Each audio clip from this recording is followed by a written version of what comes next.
Happy Saturday. Happy Saturday. What's going on, my people? How y'all doing? How y'all doing on this good January 10th, second Saturday of the month? We back. We here. And we got a lot to get into today. We have a lot to get into today. And I'm just going ahead and tell you off top. This pretty much going to be a two-part thing. We just don't have enough time to get into everything today. It's a lot going on with this. I'm going to start off saying with this alleged Somali fraud case. I'm going to start off with saying that because I want to dive into the information, and then we're going to dive into the information and make our assessment as we dive into the information. Some of you may have already, dove head first into the information, and that's cool. And you may know some stuff, but there's a lot of stuff I wanted to kind of learn with you all. I have a lot of information in front of me. I have a lot of videos. I actually have a video of the hearing, the Somali hearing that happened. It's a long video.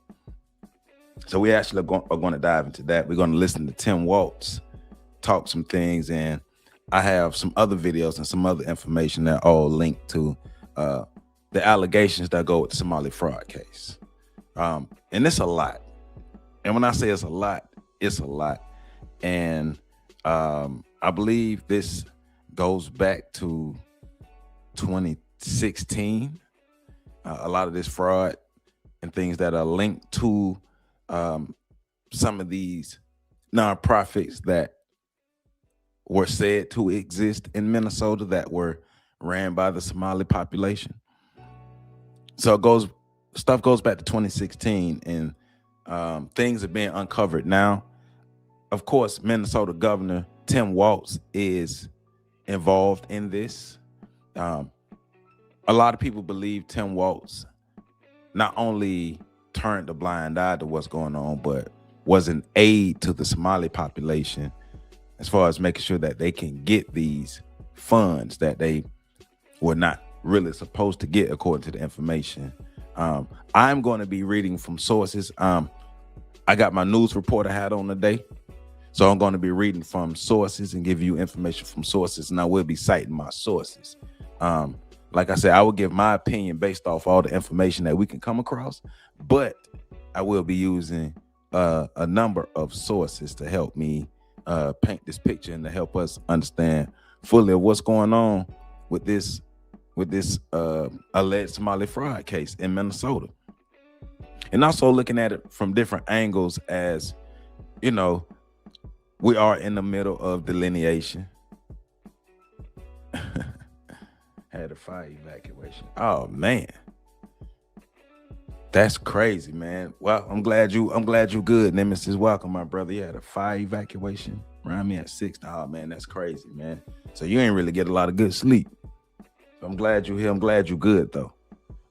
Renee, welcome. Renee, welcome. Mr. Dion, welcome everybody, man. Y'all please hit that like button.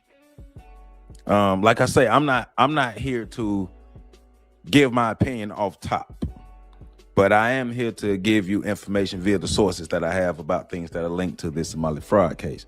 And as stated earlier, we got a lot to get into. So let me get some housekeeping out of the way. Let me go ahead and start with this. So I told y'all I was gonna get my merch shop up and running. So I've got it. So I want to show y'all my merch shop. So this is it. So I got some hats. So I got my own The Shoulders of Giants hats available for order. I have shirts. This supposed to be like a canvas, some kind of shirt, jersey shirt. I don't know why they got that design, but it's a jersey shirt. Somebody wanted. Got hoodies, regular shirts, heavy, what they call it, the heavy tee, tees for men's, unisex tees for women, everything. I got a mug. I gotta get this mug too. But this is the merch that I have available. See, I got my mug, I have my hats, and I have my apparel available. And all of that is, the links and stuff are below and connected to the video. So I got my merch shop up and running, been working on that for a minute in the background to get my merch shop up and running. So I got it up and running. So if you want to support the channel, get you some merch, It's all available. Links below and links attached to the video. So, thank y'all. Thank you to everybody who checking out the merch and supporting the merch and all these things here. Says hidden fees of light. Says, how does this affect Black people and why is this relevant to our ancestors? Well, we're gonna find out, ain't we? We're gonna dig into this and find out everything, ain't we? That's why we here. And Nemesis says, anything that affects any of us has the potential to affect all of us. Take that xenophobia somewhere else. We're gonna find out. We're digging into it. We're gonna dig into it because we got to come into this with an open mind. And I do want to give a shout out to all of my subscribers, everybody who subscribed to the channel, who tune in on a regular basis. Thank you. All of my channel members.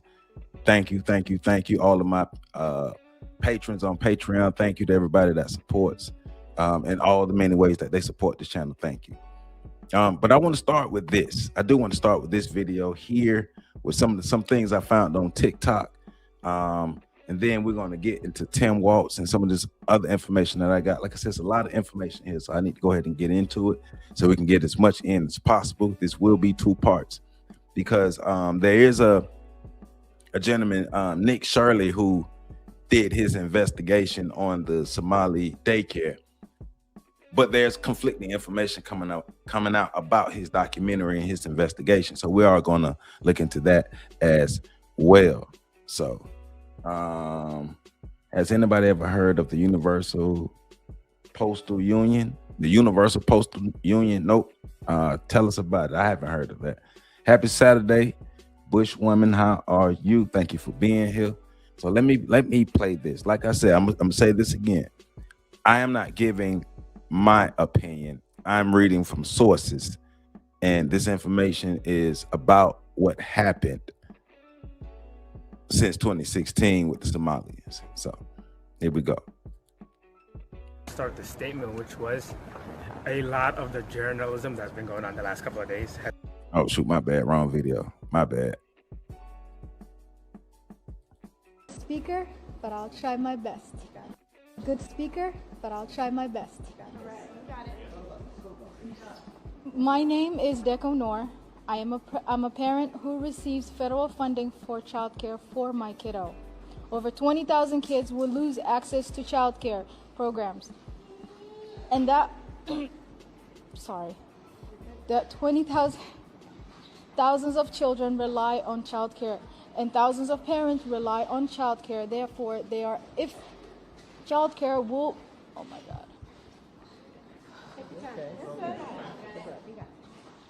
I'm currently a medical student. I rely on childcare. I work. If childcare is cut, I'm unable to work or go to school.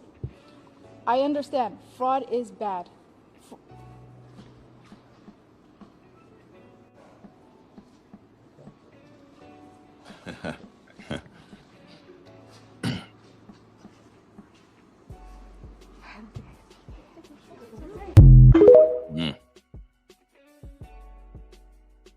Did those who commit this fraud, do they typically vote for Republicans or Democrats, in your opinion?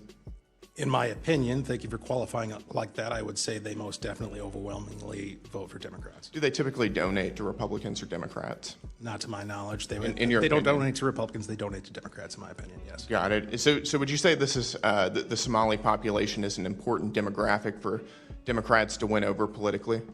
Unquestionably.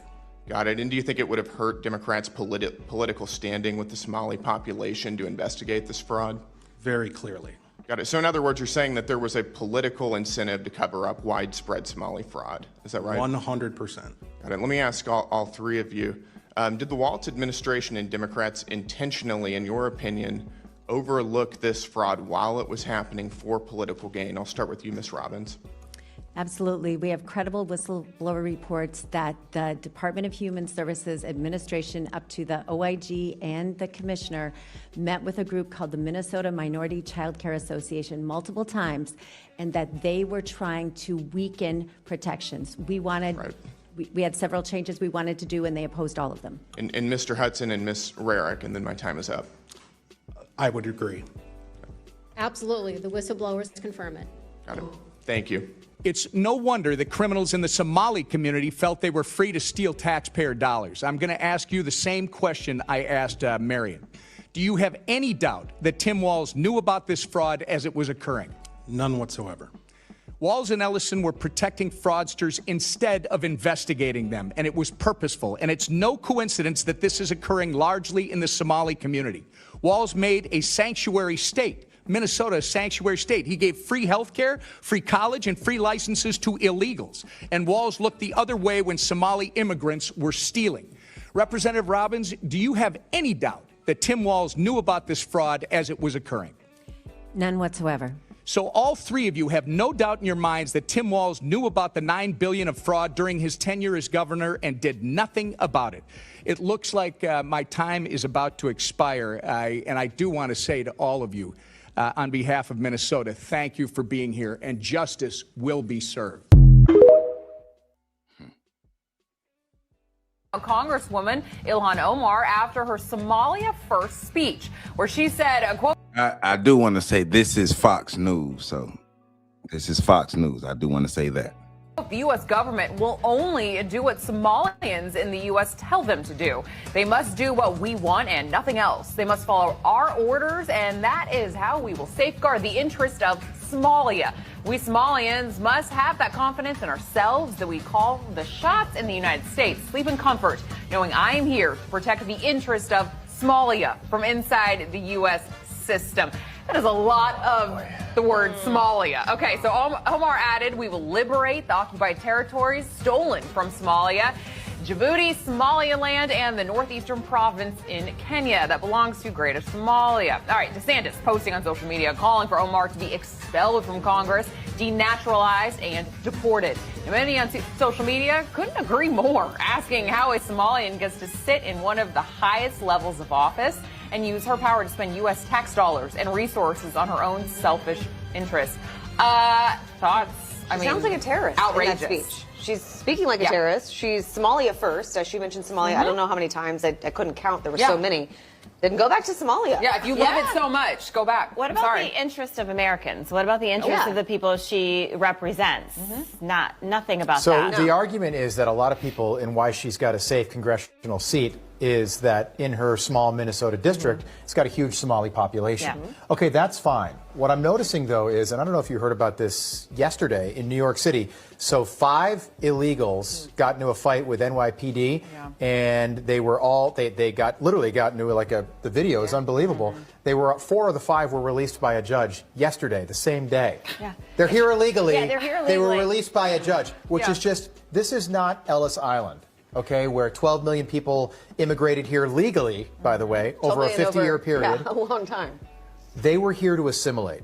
Okay, they were here to be a part of American culture. What we're seeing now is the exact opposite. These people, you look at these images from the southern border, you read those comments from Ilhan Omar. They're not here to assimilate. They're here to fundamentally change America and not for the better. And she's not for securing our border here. And you think about those people that attack those police officers. If they're willing to attack a police officer, what are you going to do to an everyday citizen walking the streets of and New then York get or away anywhere? with it. Right? A little slap on the wrist. Yeah, I mean, she's broken her oath of office. She's broken her oath of allegiance. I mean, when you take the oath of allegiance, you literally renounce every single foreign country. And like we were all just saying, I mean, she's completely pro-Somalia. Go back. What percentage of Somali-headed households in Minnesota are on Medicaid? I don't know. It's 73%. Do you know what that number is for Minnesota native households? Again, you're using the phrase Minnesota native households, but the majority... The number is 18%. That's quite an astounding difference. I think we would agree. Can I answer the question, please? Let me ask you one more, and then we can go on to that. What percentage of Somali-headed households are on welfare in general? I don't know. It's 81%. What about, let me just ask you, after 10 years of being in the United States, what percentage of Somali immigrant households continue to be on welfare? I don't know. The number is 78%. So even after 10 years, 78% of Somali immigrant households continue to be on welfare. Do you know what that number is for native Minnesota-headed households? Again, you're using the phrase- non-Somali immigrant-headed households. If I can just answer the question, when you're using the phrase native Minnesotans, the majority of Somali Minnesotans are as Minnesotan as any of us. They were born in the United States. It's only 8,000 of the 108,000 Somali. Nevertheless, the welfare usage is astoundingly different. Let me ask you again, does that make Minnesota stronger or weaker? Again, I'd like the opportunity to answer the question here. So, again, the majority of Somali Minnesotans are born in the United States, as I understand it. Okay, well, what percentage of working age Somalians who have been in the U.S. for 10 years or more, how many of them speak English very well? I don't know. About half. The answer is about half. That crazy. seems pretty low, doesn't it? Again, I keep trying It doesn't sound like something that makes our country stronger to me, and I think most Americans would agree with me on that. I need to move on. Ms. Robbins, when would you say we concretely knew that widespread welfare fraud was occurring in Minnesota? There have been reports since 2009 from the Office of Legislative Auditor. I would say the credible reports on childcare fraud started surfacing 2011 to 2013. So for over a decade. Yes, sir. When do you think Governor Walz knew about this fraud? From the very beginning. He was running for governor in 2018 when there were prosecutions going on, when there was an OLA report, active cases in the news all the time. And what was the Walz administration's response? They actually did nothing when they got into office, and Lieutenant Governor Peggy Flanagan had been on the committee in the legislature that had hearings on childcare fraud, and when they got into office, they did put $5 million into a little more money, but nothing changed. But nothing. And let me ask you, Mr. Hudson, thank you for being here. Did those who commit this fraud, do they typically vote for Republicans or Democrats, in your opinion? In my opinion, thank you for qualifying it like that, I would say they most definitely overwhelmingly vote for Democrats. Do they typically donate to Republicans or Democrats? Not to my knowledge. They don't donate to Republicans, they donate to Democrats, in my opinion, yes. Got it. So would you say this is the Somali population is an important demographic for Democrats to win over politically? Unquestionably. Got it. And do you think it would have hurt Democrats' political standing with the Somali population to investigate this fraud? Very clearly. Got it. So in other words, you're saying that there was a political incentive to cover up widespread Somali fraud. Is that right? So I'm just gonna. It's not the whole, but I'm gonna stop it right there. And I'm say my piece, and then we're gonna let that part finish. But Dr. Claude Anderson told us. I keep saying it. And I'm gonna keep saying. He told us that we will be replaced by groups of immigrants. Now, us as Black Americans, we gotta learn how to play the game. The rules of the game have changed, so we gotta update how we play the game. Because we would usually play the game that if their skin looks like ours, then we're all on the same team. And we know that there are some in the diaspora that we are on the same team with. But we also know that there are a lot in the diaspora, or some in the diaspora, I say, that are not on the same team with us. Just like we know there are a lot of Black people who are Americans who are not on the same team with us. So it's being able to understand who's who. But the very people that, at least 80% of the Black people who vote, the very people who you vote for will go out of their way to do something for another group of people before they do it for you. I see in the comments, yes, crooks versus crooks. Republicans are crooks, Democrats are crooks. But if you listen to some of the things they said, they were talking about Somalians buying their politicians as well, and being able to make sure that their interest is taken care of, their specific interest. Because listen to it, the specific interests of Somali populations in Minnesota were taken care of allegedly by the Tim Walz administration. Specific needs were taken care of by a group of foreigners, or what they would say or they're calling them illegals.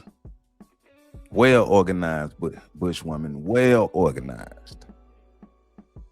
Right? Well organized. But these people are coming in, taking resources that would benefit Americans overall, but definitely black people.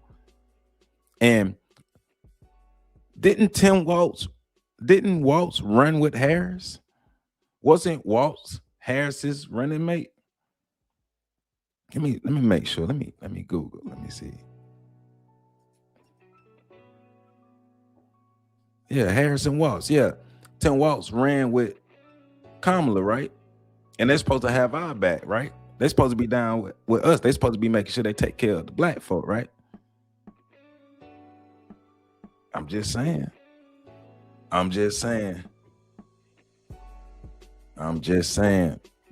think the Somali are kicking down on us. I think Somalians, like all other groups of people, are taking care of themselves and take care of their interest. I don't think they're kicking down on us, but I think that they are taking care of their specific interests and they don't really care about what we got going on. But us as Black Americans, we do approach the game as if we are all skinned and we all can, and we have to look at it. And I think that's where the delineation and all that come in. So, but also who are we aligned with and how are we able to use politicians for our own good? You know what I'm saying? There's no official American language, and why should we? Okay. My dog Troy in the building with what he's saying. My grandma was a nurse. She had a 90-year-old Native American patient who was the last survivor of a genocide and ethnic cleansing. My grandma taught me to look up, see who's kicking down on this. Yep. Says white supremacists use Somalians as tools. Now that they are no longer needed. Hey, they breaking up. They breaking it up. Too young for your memory to be slipping. I be doing a lot. Power dynamics doesn't equate to hostility against blacks in America. It's no one else's obligation to build you up as a nation. If you do nothing, you cannot complain about those who do something. Right. Once again, they looked out for themselves. The Somali group came here and aligned themselves with the people that they needed and looked out for themselves. But also, if you heard in the hearing, and we're going to watch that hearing, we saw clips of the hearing, we're going to watch that hearing, but the guy used the word assimilation. He said they didn't come here and assimilate. They came here and positioned themselves to be a group of people who have power. They didn't come to assimilate, because that's what America loves for the foreign groups to do, come in and assimilate. Don't challenge the system, assimilate into the system, make the system stronger. Well, that's, of course, that's what they program us to do, is assimilate into the system. That's why we don't really challenge it. Competition is big out here. I keep saying it every week, racism is a team sport. Racism is a team sport. Black Americans, we come to the chessboard with Uno cards in our hands turned backwards and wonder why we ain't getting nowhere. We playing the wrong game. Said, what doesn't make America stronger is to have Somali defensive force trained police in DC, Memphis, and Chicago. That's what's hurting Black Americans. Israeli defense force trained police. That's one of the things. Ricardo Float, my man, what's going on? They're trying to figure out how to fully hold the Somalis responsible, but we know they weren't right. The man, they ain't doing this alone. Tim Walz administration is who they're pointing at. Like, they had a lot of hands in this, and of course, they're looking at Ilhan Omar and some of the other ones. But from a lot of information that I've come across, that Walz administration, this matters to us. This matters. These are the people we continue to vote for. These are the people that we are supposed saying that have our best interests, and we give them our votes because they're supposed to have our best interests and to make things better for us. These are resources that could be going into our communities to make our communities better. Black communities continue to get worse, and these are the people we continue to vote for. I don't know. As for politics, every single ethnic group lobbies as a group. Yep. Irish, Spanish, you have Ukrainians lobbying like a mug for resources, right? Right. I say you're doing what Candace Owens does. There we go. But I appreciate you being here listening to me. Immigrants come to America to an intact community that maintains their culture as much as possible. Unfortunately, our community has been decentralized, our political power weakened. Yes, trees like flowers, you are correct. You are correct. So let me read this. So the core case of all of this Somali fraud goes to the Feeding Our Future nonprofit. So it says, Feeding Our Future was a Minnesota nonprofit funded in 2016, purportedly to feed children through federally funded child nutrition programs. However, prosecutors allege that submitted fraudulent meal counts and documentation during the COVID-19 pandemic, claiming tens of millions of meals that were never served. In March of 2025, a federal jury found the group's leader and co-defendant guilty for participating in a $250 million pandemic-era fraud scheme, the largest of its kind, and this comes from the Department of Justice. Government filings show Feeding Our Future produced fake reimbursement claims for meal sites that either never operated or served far fewer meals than they claimed. A federal judge ordered forfeiture of $5.2 million in luxury goods from the ringleader. The nonprofit was not shut down fully until FBI raids and federal indictments in 2022, after early irregularities were flagged by state education officials. The original scheme overlapped with other Minnesota state programs like autism therapy reimbursement and housing stabilization services, expanding the fraud footprint. Out of dozens of defendants charged, a majority have been identified as Somali Americans, though Feeding Our Future's leader herself was white. So they working together. They got them folk working together. The Somalis are not working by themselves. So let's play the rest of this video. And please hit that like button. Come on in. Thank y'all for being here. Hit that like button, getting these comments. Let's talk. I uncovered the other day in one of our spending bills making its way through Congress was a $1 million earmark from Representative Ilhan Omar of Minnesota, which was an earmark that was supposedly going to a substance abuse clinic, which actually happened to be housed in a restaurant and run by 3 individuals that share the same residential address, according to their IRS paperwork. Tons of red flags.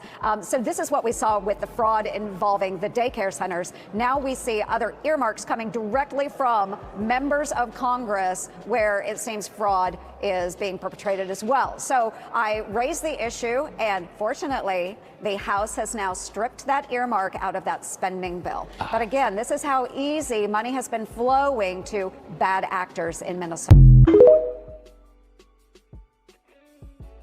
Honorable Robbins, based on your record before your committee, when did Governor Walz first become aware of widespread fraud in Minnesota social service programs?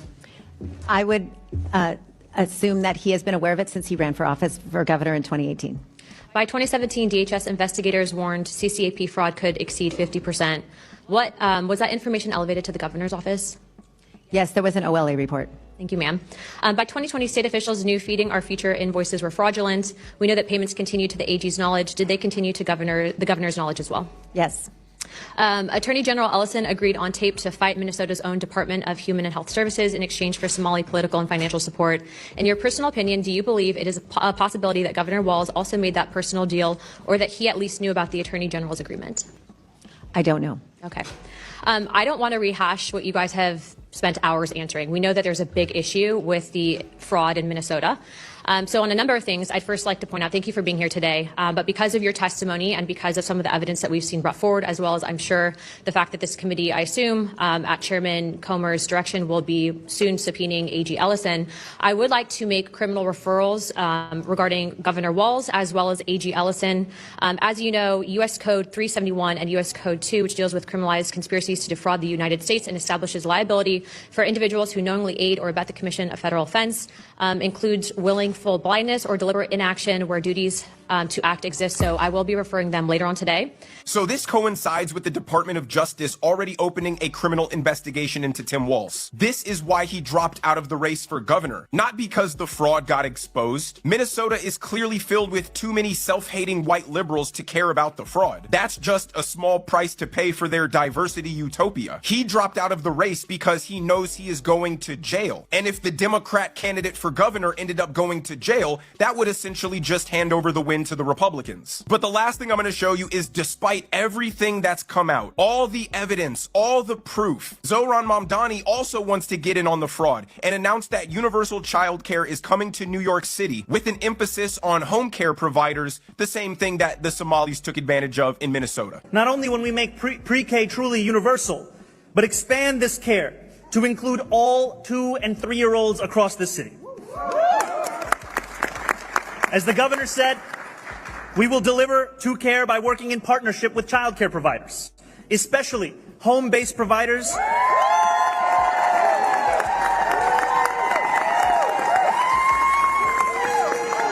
who have been doing this work without thanks or recognition for far too. I don't think Democrats understand that most people, even I'm sure most right-leaning people, would be in favor of things like universal child care if we knew that the money was actually going to be spent effectively and would benefit Americans and not be defrauded by Somali pirates. People only support robust social programs in high-trust societies where they feel as if the next man isn't going to take advantage of their generosity. But when they see what happens in Minnesota and the politicians subsequently showing no concern at all, people become less supportive of social programs because they simply don't trust them. But in the case of anti-American agent of chaos Zohran Mamdani, I think he wants the fraud to happen. He sees it as a morally just redistribution of wealth from the billionaire class to the working class. And he gets to dress it up in a pretty veneer of helping out working families with children. But with all the billions being pumped into free childcare in New York City, Minnesota might be freed from the grip of Somali tyranny because all the Somalis are probably just gonna now move to New York. But let me know what you guys think down in the comment section below. If you enjoyed the video, make sure you hit that like button. Make sure you subscribe to the channel if you have not already. Turn on those notification bells so you never miss a video. And I will see you guys in the next one. All right. So that's the information from that video. Troy, you mad I don't talk about what you want? You mad that I don't come on my channel and talk about what you want me to talk about, Troy? That's funny. That's funny. So, as you can see from that video, you have a lot of things out here swirling around, trying to make things, trying to make sense of what's going on with what's going on in Somalia. I mean, what's going on in Minnesota with the Somalians, and a lot of the arrows and things have been pointed at the Walz administration, and people are really saying that Tim Walz designed to resign from his campaign because he's caught up into this scam, and when all the information come out, it's going to be a lot of things that's going to make him look bad. And so I do have Walz's resignation speech. We're going to look at that. And then we're going to look at, it was like a 9-10 hour live stream of the hearings. So we are going to watch those hearings as well. But we're going to listen to Tim Walz, but just taking in all the information that's being said, not saying it's correct, not saying it's incorrect, but taking in all the information that's being said, right? So listen to this. Since the Feeding Our Future case, what I just read about earlier, federal prosecutors describe Minnesota's broader social services fraud as industrial scale, alleging billions of dollars in misused federal aid from 14 programs administered by Minnesota's Department of Human Services.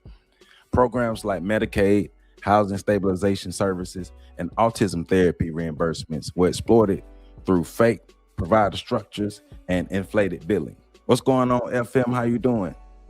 What's going on, Bumpy? How you doing, my brother in the building? Thank you to everybody being up in here. Please hit that like button, comment, subscribe, share, hype this video as well so as many people can see this as possible. Authorities have charged 98 defendants in Minnesota related to these schemes. So they are charging people and prosecuting people.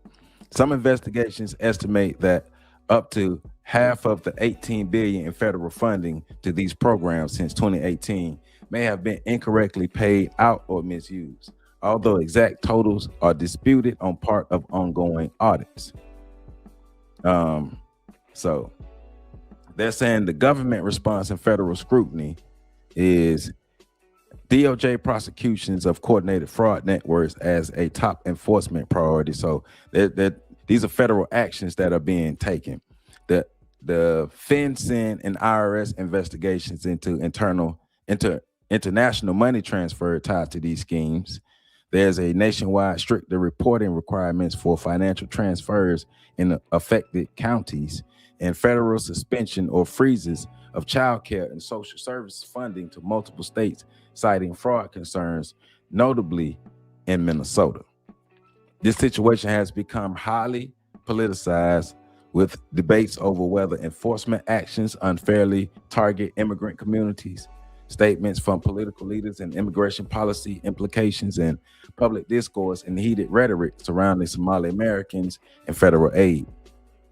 Advocates warn against generalizing criminal acts to entire ethnic or immigrant populations, stressing most Somali Americans are law-abiding and contribute to their communities. Of course, we use critical thinking over here, so those who are guilty, but we also know they ain't working by themselves. Those who are guilty are not working by themselves. So once again, I'm just giving you the information that I have. I give you my opinion toward the end, maybe not even in this video, probably the next video. It's a lot of information I have to get to, a lot of information, but you already know. Said, I have little time for the BS. No one gets a pass because the culture shit demand that no one gets a pass, verify everything. Well, black folks off. Black folks off. Black folk we want everybody to like us. We want everybody to like us. We ain't gonna put our foot down and have no real boundaries and stuff. And then, we got some black folk who want to be able to get away with the same bull that everybody else get away with. They don't want to make the society better. We got a lot of work to do. We know we put the poll up. I put the poll up the other day. Most people who responded to that poll said that they don't believe that black Americans, black Americans we don't want it. We don't want it. We don't want it. So, hey, we gotta learn. We're gonna keep learning the hard way about this. But this is group dynamics, though. This is group dynamics. Like, you got to understand, your group has to take care of your group. Our group has a bad habit of trying to fix everybody's problems. Our group has a bad habit of trying to save everybody. And we can't even save ourselves. How you save somebody, you can't save yourself. We don't have our stuff together. We got to look at it like that. The Somalis who came over, all of them who were involved in that, they didn't come over here with the idea of, I'm about to connect with these black folk. You see, Frank Zanu, when Frank Zanu went on the Daily Wrap-Up Crew podcast, he told them, I don't want to be your friends. I don't want to be your brothers. I don't want to link with you. Yep, many of us do still. Many of us are still in the dark. We are still in the dark. We don't get it. No matter how much somebody tells us something, we don't get it. They not rocking with us like that. I'm not saying it's the whole of them, but it's a lot of them. It's enough. But the government, the same U.S. government, the same ones that we like to vote for at an 80% clip. Remember Walz and Harris?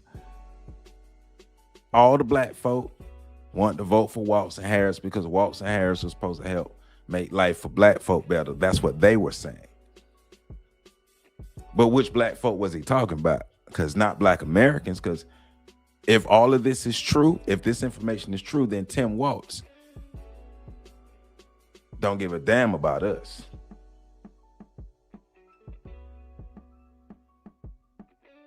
I mean, but everybody gonna use stuff against us, but you're gonna have to fight.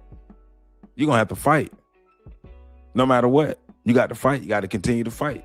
You got to continue to fight and continue to fight and continue to fight. And I get what you're saying, but we got to continue to fight. So, I mean, we got the hidden fees of life. Before we even get to the revolution, we got to overhaul a lot of stuff before we even get to the revolution. And then we got to realize that the majority of Black Americans won't be involved in the revolution. So we got a lot to build before we even get to being capable of revolting, having a true revolution. So I said, Sprite is the way then. I don't know what that means. We're not playing the wrong game. You are still, all right, well, Troy, you play your game, I play my game. You play your game, whatever. I don't understand the purpose of hate watching, but okay. Hey Troy, when you start your YouTube channel, we gonna check you out. So here is Governor Tim Walz giving his resignation speech. Y'all please hit that like button. Please hit that like button. Oh yeah, nobody else's politics belong in our revolution, but we got to understand what's going on around us. We got to understand what's going on around us. We keep playing the wrong game. Over and over, the wrong game. Keep playing the wrong game. Because look at the results we don't get. Look at the people we keep aligning ourselves to. Walz and Harris, remember? Walz and Harris. Or Harris and Walz, rather. Harris and Walz. And look at, if all of this is true, look at what he's caught up in. So, yeah. So let's get into this. Please hit that like button. Hey, man, you know, people be lame out here, Renee. People be lame out here. Several years, an organized group of criminals have sought to take advantage of this state's generosity. And even as we make progress in the fight against the fraudsters, we now see an organized group of political actors seeking to take advantage of a crisis. I don't want to mince words here. Donald Trump and his allies in Washington and in St. Paul and online want to make our state a colder, meaner place. They want to poison our people against each other by attacking our neighbors. And ultimately, they want to take away much of what makes Minnesota the best place in the country to raise a family. They've already begun trying to withhold funds that were meant to help families afford childcare, and they have no intention of stopping there. Make no mistake, we should be concerned about fraud in our state government.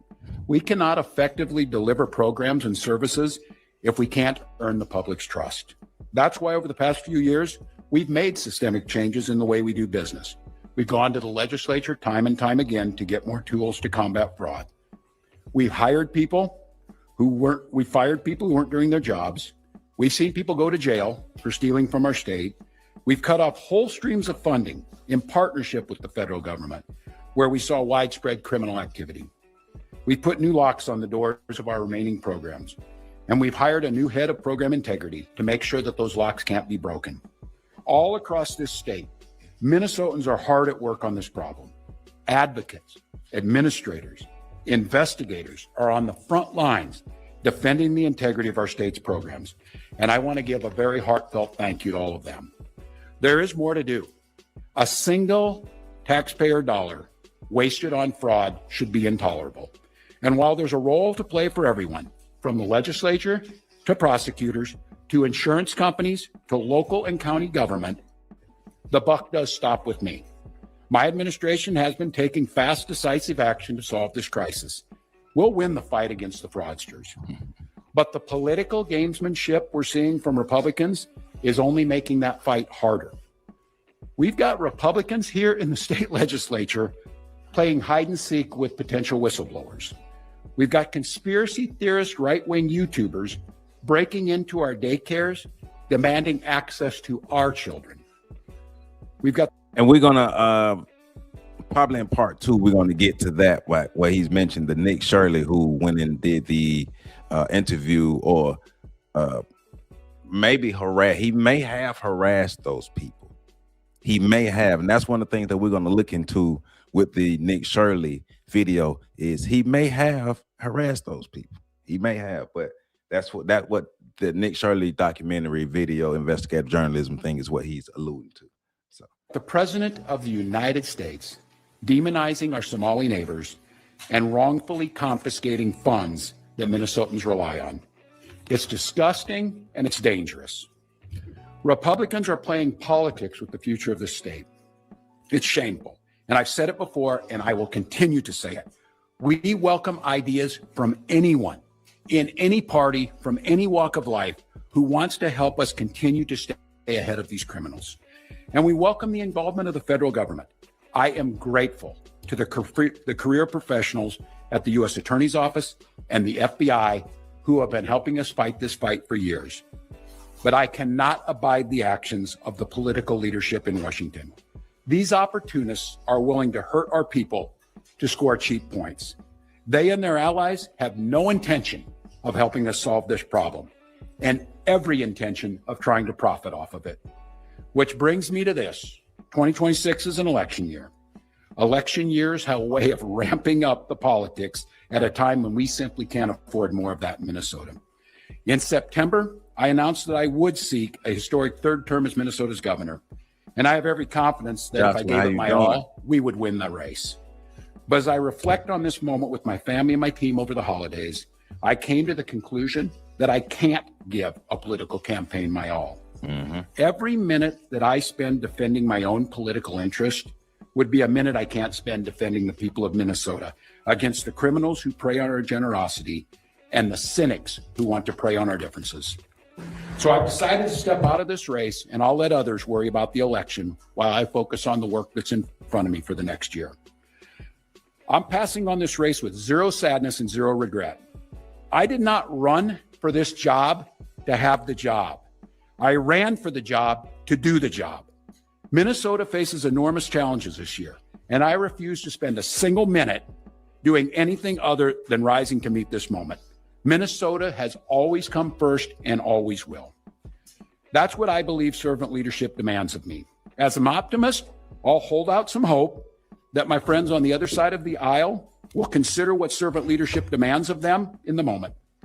We can work together to combat against the criminals. We can work together to rebuild the public's trust and make our state stronger. But make no mistake about it, if Republicans continue down the path of abusing power, smearing entire communities, and running their own fraudulent game at the expense of Minnesotans, I will fight back with everything that I have. I am absolutely confident a Democratic and a DFLer will hold this seat come November. I'm confident that I'll find ways to contribute to the state that I love long after next January. But there'll be time to worry about all that later. Today, I'm proud of the work we've done to make Minnesota America's best place to live and raise kids. From our new paid leave policy to our child tax credit to our school lunch programs feeding every single child. And I'm doubly proud of the incredible team we put together to make this vision a reality. I want to take a moment to thank every member of my staff, to every single state employee who has been part of this fight. Now more than ever, I need you on the job. I need you to help work together to tackle the important work in front of us. And most of all, I want Minnesotans to know how grateful I am for the opportunity to serve this state, for the privilege that I have been given to serve in this office. I'm on the job. I'm focused on making sure that we stay America's best place to live and raise kids. No one will take that away from us. I'm proud of the way we treat our neighbors. I'm proud of the way that we welcome people to this state. I'm proud of the way that we innovate. And I'm proud of the way that we are optimists for the future. No one's taking this away from us. Not the fraudsters, certainly not this president, not on my watch. Tomorrow, I'll be back with you. I'll give you an update on America's best paid family medical leave program that is now a week into it. And at that time, I'll take all your questions. Thank you all. So, yeah, something happened behind the scenes. Something happened behind the scenes for all of this stuff to be hitting the airways and all these things now. And I have no doubt that both sides got their hands tied into this, but as of right now, for all the information that we have, is pointing at them. So that got me thinking, well, what did Walz Walz might have did something, or Somalians, something went wrong. Something happened behind the scenes for all this stuff to come out of what is happening. So we know something happened behind the scenes. We just don't know. And of course, we have to give time for everything to come out. And so I like to give stories time to come out and give more information time to come out so we can see what is all is happening. But this government that Black America likes to or this particular party as of right now, until we have more information to come out, this particular party that Black America chooses to align itself with it's just more information that they're constantly failing us, and the way we go about doing it is backwards. We get nothing for our political allegiance. We get nothing for our political blindness. This government will open their cheeks up and dump on us. They definitely remember Claude Anderson told us that we will get the crumbs of the crumbs of the crumbs of the crumbs of the crumbs of the crumbs. We will get all those crumbs. We won't be the group who is in position to really get the resources that we need, because we're already a dependent group of people on our government. And this is the government that we keep aligning ourselves with. This is the government that we keep being dependent upon. Now, we'll see over time if all of these allegations and things are true about Tim Walz and anything. And we'll see who else is caught up into this. But for right now, this is the information that we have. Let me read this to you. It says, the Somali fraud term in public discourse mostly refers to recent 2020's U.S. federal and state welfare and pandemic aid fraud cases, not historical or long-standing Somali history. So from information I have, there's no long-standing history. Earlier incidents like piracy or other Somali crimes abroad aren't directly related to these. Yeah, that ain't got nothing to do with this. So Feeding Our Future was prosecuted by federal authorities as a massive pandemic aid fraud. Multiple defendants in Minnesota cases have been convicted or charged. Broader program abuse is undergoing government audit and enforcement. Political debate, community backlash, and policy change have all intensified as a result of the crackdown or the exposure of what's happening with these people accused of this fraud, who are the Somalians. And so there are other federal indictments as well. I'm looking at something that says a 2022 federal indictment was announced as 2025 convictions and trial results from DOJ press releases. Some people who get sentenced, but I get into that in a bit. But I want us to jump into this this hearing. So we've seen clips from the hearing, but I want us to jump fully into this hearing so we can get a little more understanding of what's going on with this.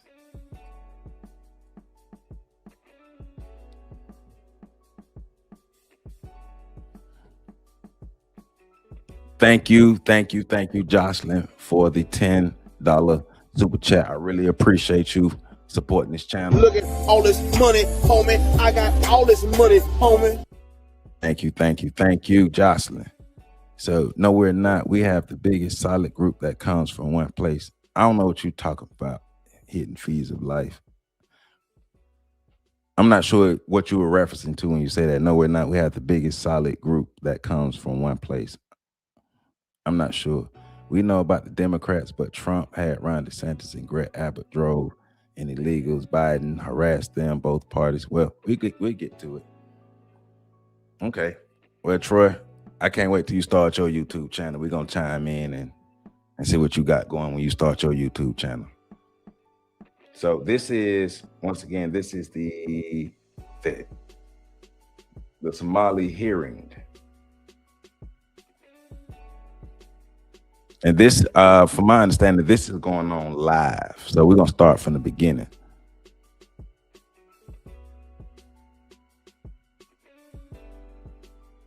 As much at the beginning as we can. Estimated $50 billion in savings, either through duplicative programs said. He said in an article, fraudsters also have sought to exploit the burgeoning political power of the Somali community and the feckless fear that establishment politicians and state agencies show when confronted with charges of racism and Islamophobia. This is from a Somali federal prosecutor or investigator. Sir? Indeed, it's not just a theory. We have the record of the recording of Keith Ellison meeting with defendants in Defeating Our Future case, where it was very explicit that the motivation for keeping scrutiny off them was based on perceived racism.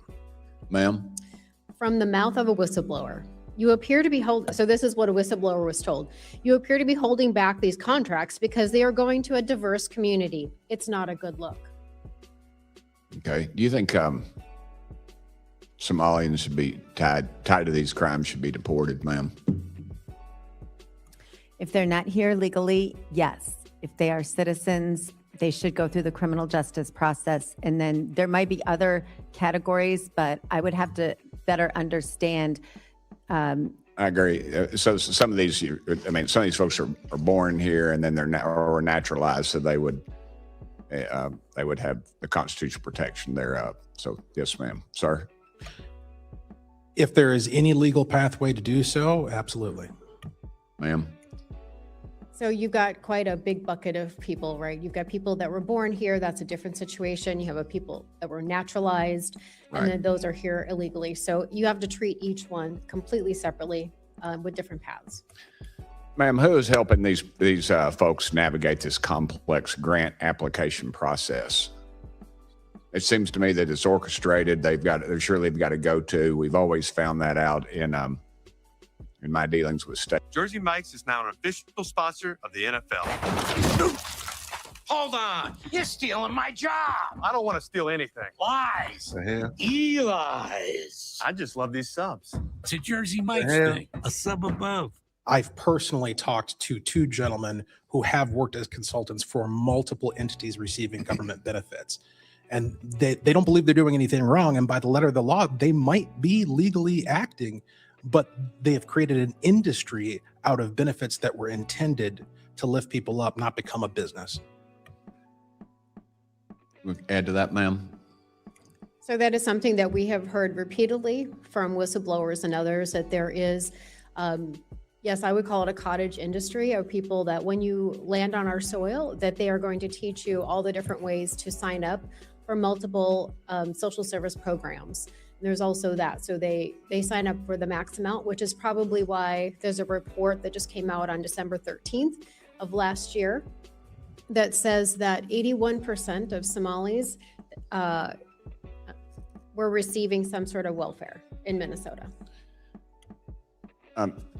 If you don't know the answer to this, just tell me. Do you have any knowledge or have heard any talk that the Somalis are directing any of these funds to American U.S. tax dollars to Al-Shabaab terrorist organization? There have been past criminal convictions in this, and currently we believe it's mostly happening indirectly as they send money to Somalia that Al-Shabaab takes a cut. Y'all agree with that? We good with that? Do you think the design of the social service programs incentivizes fraud and abuse? Absolutely. There's no doubt about it. When you are willing to hand over a sack of money to somebody on the assumption that they're going to provide a benevolent service, and then you never check to see if they actually did, obviously you're going to invite fraud, waste, and abuse. Ma'am.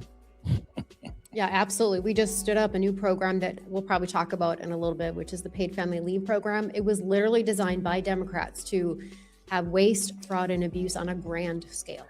Okay, I'm going to be out of time. Mr. Chairman, thank you. But I think America, we're sick of the hearings. We're sick of all this. We need justice. We need convictions. If these folks are guilty, and that needs to happen. America is sick of this. It needs to happen. Thank y'all so much. Well, that's one thing I'm interested in seeing is as time goes on and they dig further into this, what more information comes out?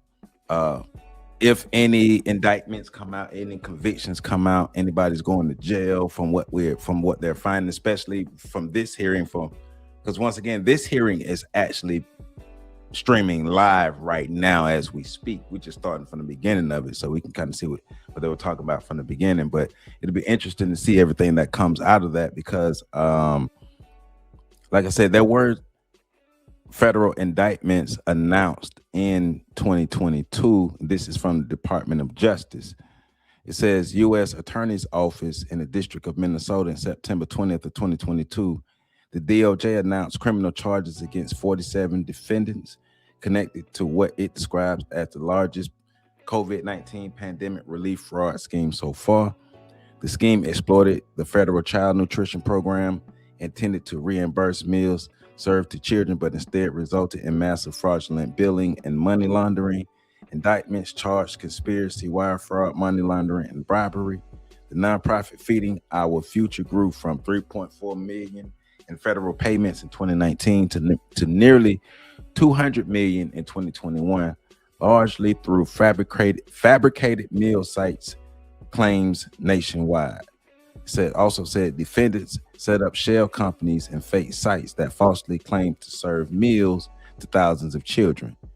And that's from a DOJ press release. It says this DOJ press release is one of the core primary findings establishing the scheme's scope and charges. So we're going, like I said, as time goes on, we're going to see how much more comes out, how much more if everything about Tim Walz and them is true. Now, of course, you know, my mind goes to, you know, ain't none of them folk innocent. I think a whole lot of pockets getting greased over there in Minnesota if all of this is true. A whole lot of pockets getting greased. And once again, the backlash and all these things, somebody did something wrong. Somebody did something wrong. Hey, Ricardo, don't even waste your time talking to Troy. Troy ain't got nothing. Troy came over here to hate watch. Troy, my #1 fan. That's why he come over here. Don't pay him no attention, Ricardo. Because it ain't like Troy gonna start a platform and actually start talking and start doing what he say he gonna do. It ain't like Troy really do stuff in the community on a regular basis to make stuff happen. Troy just come over here and hate watch. So, you know, but let's get back into it. Please hit that like button. Yeah, whatever. You're right. Somebody got greedy and now it's all coming out. You already know. You already know how it happened with these white folk. Do I believe some fraud on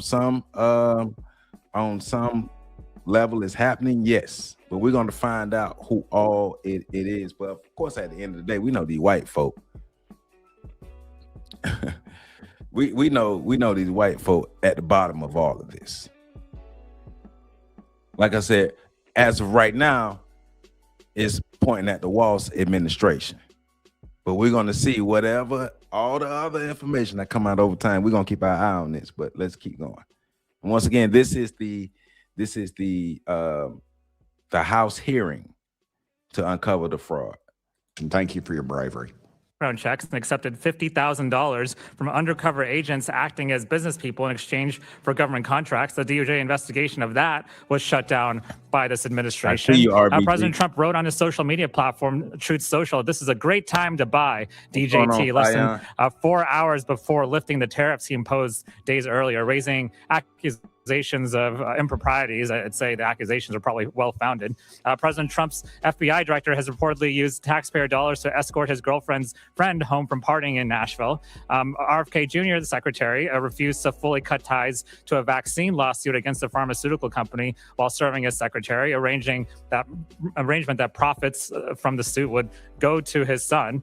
Saudi-funded golf tournaments moved events to Trump golf courses, providing a financial windfall for President Trump and his family as his administration sets Middle East policy. FBI Director Kash Patel refused to divest from stock holdings in a company that controls a Chinese fast fashion firm accused of using forced labor and child labor, raising questions about the extent to which he'd enforce human trafficking laws. President Trump's God Bless the American Bible, which was a $3 production cost and $60 tag per copy, are printed in China. The Bible, however, is exempted from Trump's tariffs on China due to an exemption for religious materials. And I could keep going. Tom Kraus, the CEO of That's- Cloud I hear you, Software, Ricardo. was hired to work on a payment system at the Treasury Department, raising questions about competitive advantages for future contracts. A Cloud Software subsidiary previously donated $1 million to Trump's inaugural fund. And the first directive issued by the U.S. Department of Energy Secretary Chris Wright focused on advancing geothermal energy, which benefits Fervo, in which his former company Liberty Energy had invested $10 million in. Commerce Secretary Lutnick. Gentleman's time's expired. 40 seconds over, and I've been cutting members I off. have more. You have what? I have more, but I'll yield back. Okay. Chair recognizes, and you can submit anything you want to the record. We'll put in there. Chair recognizes Mr. Ms. Chair. Bobert from Colorado. Thank you, Mr. Chairman, and thank you to the witnesses for being here today. Representative Robbins, did your fraud prevention committee raise formal concerns about suspected child care fraud to DHS or state leadership before federal indictments were issued? So the original federal indictments came before I was elected back in 2015 or so. And then we 2016. thought DHS had cleaned it up, and they did not. So we did a hearing last February of 2025, and we provided them a list of child care facilities we thought they should check out. My understanding is they have not. And so we're hoping that they will take this seriously and go investigate with on-site visits what's going on in these child care facilities. And when you raised awareness, were the governor, Governor Tim Walz, and the Attorney General made aware of these warnings? Oh, I'm sure.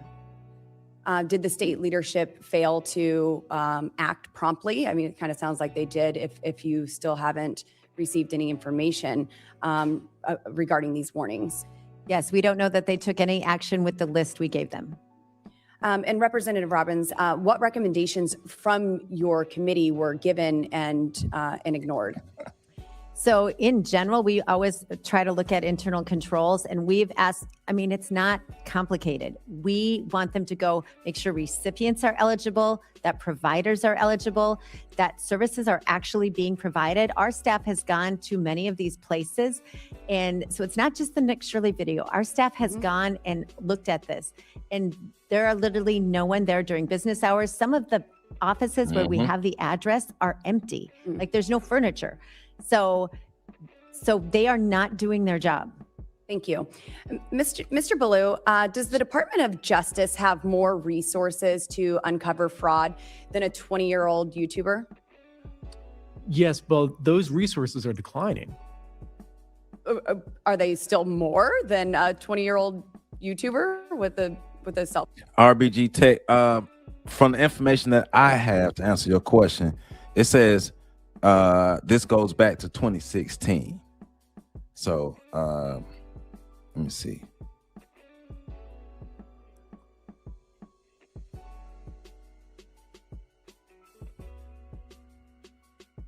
Let me see who was the Minnesota governor. Mark Dillon was Minnesota's governor in 2016. So it at least go back to Mark Dillon and his administration in 2016. So yes, sir. All right, Nemesis. Yes, sir. Yes, sir. Hey, if you be safe, man. Hey, Nemesis, hit me up, man. If you need anything, you be safe, because I know you had that situation going on, man. So you be safe and take care of yourself, my brother. And you got my email. If you need anything, let me know, my brother. So, but yeah, Mark Dillon was the governor of Minnesota in 2016. So, let me read some of these comments. How can you get mad at Trump? And yeah, I seen that. So they weren't. Yeah, the world follows us. These blacks, my black folks, forget Europe and that African guy in the red hat. The world watches us. Yeah, the world watches us, but we got to empower ourselves. We don't have real power. We got the power that we talk about. We got to have real power to do something real. You know what I'm saying? If we don't have real power, we can sit here and talk about what we have all day, but what real world outcomes do we have from what we talk about? And if there are no real world outcomes from what we talk about on a regular basis, then we just talking. And we got to make sure anything we're doing is producing real life outcomes. Please hit that like button. Please hit that like button. We got 219 people in here. See how many likes we got.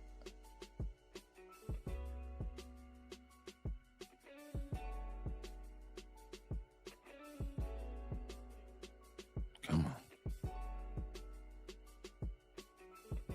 All right, we got 62 likes. We need to get these likes up. We got 200 people in here. So let's get these likes up.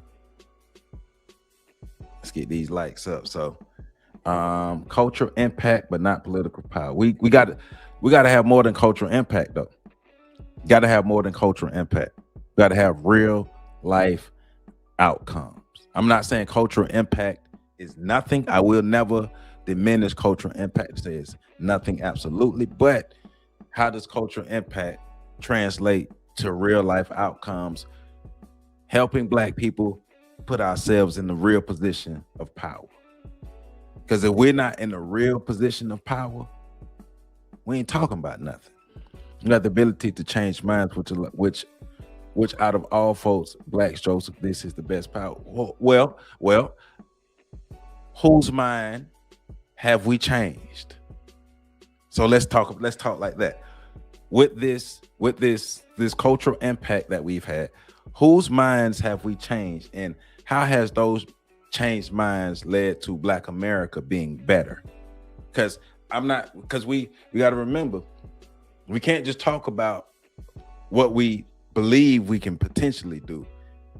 What can we actually do, and what have we actually done, and what actual outcomes are coming from this? Because we got to think like that. We have to think actual practicality, real life, what's happening right now, and how can we use what's happening right now to build a real future, to be powerful for real in real life, to be sovereign for real in real life, to become a great group of people for real in real life. Like, what does it take to do that? How do we get to that point? So that's why I go back to, okay, let's talk about the everyday life thing, in our regular everyday life. So when you get off this YouTube channel, when you in your everyday life, what are you doing? Because if you're doing nothing in your everyday life, then you're part of the problem. But if you are bettering yourself, you're building skills for yourself, you are educating yourself, you're doing all those things, and then you're using what you learn to go into your community and empower others and galvanize others and organize others and unite others. You're doing that. You're going into your community and actually building something. You're getting the ball rolling in your community, and then you can spread out from there. But it starts with everybody making sure that they're doing what they need to do for themselves on a regular basis, every day. I can come on this YouTube and talk. Let me make myself big. I can come on this YouTube and talk all day till I'm blue in the face. But if I'm doing nothing real in my actual community to make things better, like for real, then we're a waste of time, right? So every day, because we put ourselves at a disadvantage when we don't empower ourselves for real. We put ourselves at a disadvantage when we are not united, when we're not working together. We're not an organized, codified group of people who operate here in America. So we're always working at a disadvantage, right? And so since we're always working at a disadvantage, we're going to always be in a losing position. We're always going to be in a dependent position. We're always going to be in a position where we have to climb the extra stairs more than everybody else because we haven't empowered ourselves. Also, with having a mindset that as we go to empower ourselves and as we unite closer, our enemies will be working to tear us down. History tells us that they're going to continuously work to tear us down. So how do we protect ourselves? If you build it, you must protect it. You got to have the foresight. You got to be thinking about all those different things that we got to put in place to make our group of people better. So Yep. Has group of people, I get you saying, Enrique saying, out of the group of people, we are the most divided and lack group collectivism, right? Wisdom is the principal thing, knowledge is power, and applied knowledge is power. Applied knowledge is power. We can, and remember, we can gather knowledge all day. And we can have all this, but applied knowledge is power. Applied knowledge and unity, black unity is one of the things that we have to have. And until we get real black unity, we ain't talking about nothing. But we have to empower ourselves as individuals, empower ourselves as communities. Like if we can't even unite our communities, how do we unite across like state lines and county lines and all those things there? Like how do we do that? You say I'm missing the tree for the forest. We have had the answer for centuries. We refrain from choosing those soft topics. We once again answer this question, hidden fees of life. Answer this question for me. What tangible outcomes have we produced for ourselves as black people in America within the last 60 years? What tangible outcomes have we produced for ourselves that help to empower us and make things better for us as a group of people? Tangible outcomes. Tangible. So, but let's get back to the video because it's a long video. So let's get back to it. But thinking about tangible outcomes. If it ain't real, what are we talking about? What are we talking about? If it ain't real, what are we talking about? For black people who live right here in America, for black people who live in America right here, what real tangible outcomes have we had from the way we've been operating? And let's start being realistic about our existence. And let's start being realistic. Let's stop living with our heads in the cloud. Let's be real about what's going on around us all day, every day, right here in America. Being real about that. We got to get our heads out the cloud. Look, my brother, this is not Egypt. We're not Egyptians. We're not in Egypt. I don't know about you. I'm in Tallahassee, Florida. I don't care about what's going on in Egypt right now. There's nothing going on in Egypt can help me in Tallahassee, Florida. If you are here in any city in the United States of America, how are we getting better here in these United States of America? We're looking at politicians who we are attaching ourselves to. We buck dancing for these politicians who are not even giving a damn to make sure that we have what we need. Group dynamics. I'm not mad at the Somalians. I don't have no beef with the Somalians. I ain't mad at them. They're doing what they're supposed to do. Look out for themselves. My question is, why can't we do that? Why don't we take care of ourselves like that? Why are we always waiting for somebody else to do it for us? Right? Why don't we have real unity instead of just talking about it? Now we know the challenge. One of the challenges is we were programmed to not unite. We were programmed to not get along, but we got to circumvent that programming. You can't keep talking about it. Okay, but how do we get around it? How do we get better? What do we do different? All the fairy tales, all that stuff, all the mythology stuff, it ain't helping us. If you in New York City, New York, the fairy tales ain't helping you. You in Compton, California, fairy tales ain't helping you. You in Memphis, Tennessee, fairy tales ain't helping you. You in Savannah, Georgia, fairy tales ain't helping you. What's happening in real life? What's happening in real life? And hidden fees of life. Look, it's cool that you disagree. I don't have a problem with people disagreeing with me, as long as we disagree respectfully. But all I'm gonna say is, you still haven't answered my question. You still haven't showed me the tangible outcomes we've gotten for operating the way we do. You still haven't showed me that. Black Americans don't have anything tangible to show for how we've been operating. All these hearings and all this stuff here, money going over our heads because people doing all this stuff and funneling it to other people.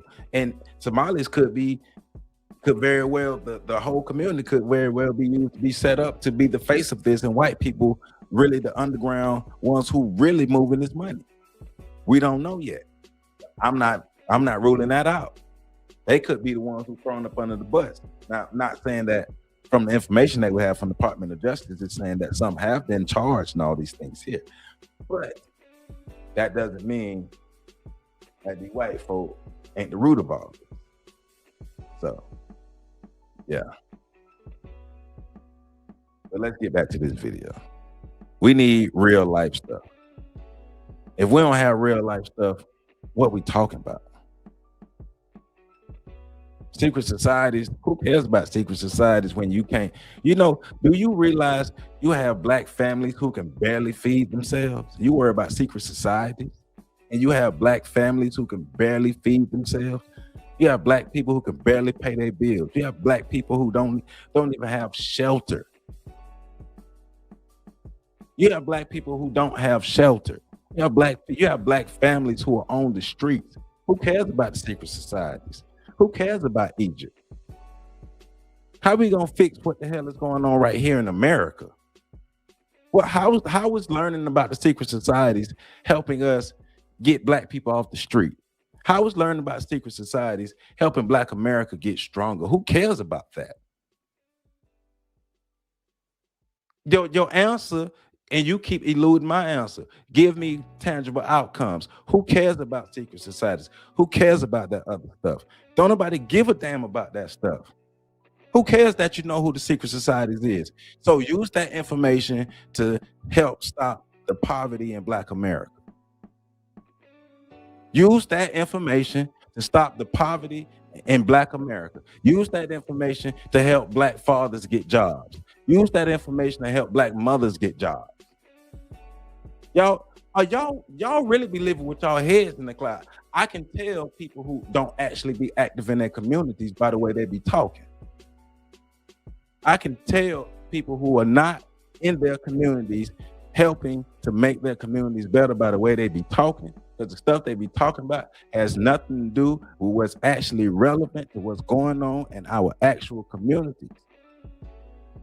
These same politicians that we like to hitch ourselves to, they take our votes and shit on us. Our communities ain't getting better from these people that we keep aligning ourselves to. And we keep looking at everything else. Stop aligning yourself with people who don't have your best interest. Think about yourself. Black people need to be building for Black people. Black people need to be helping Black people. We need to be empowering ourselves. What are you doing in your community on a regular basis to help make your community better? What are you doing?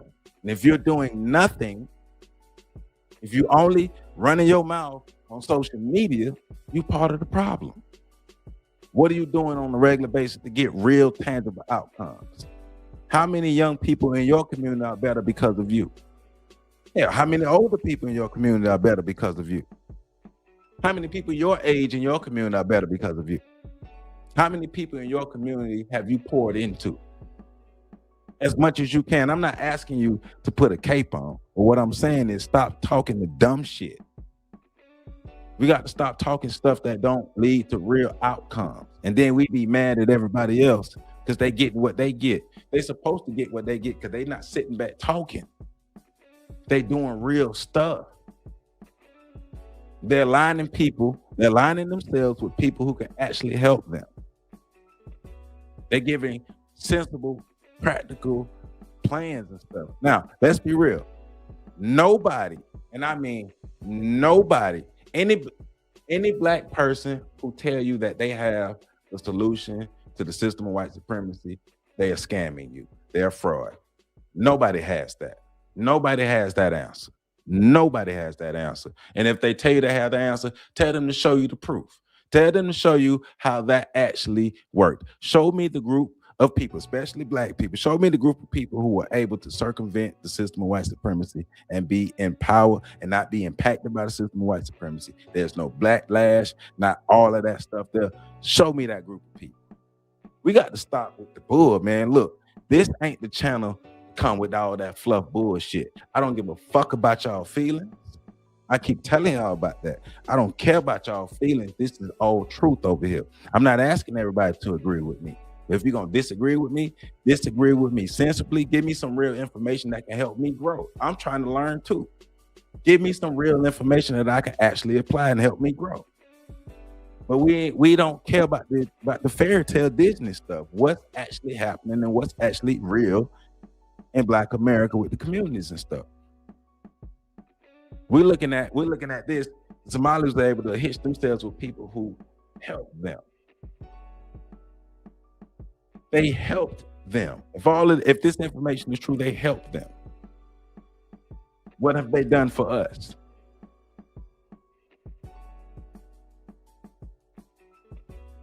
That's all I'm saying.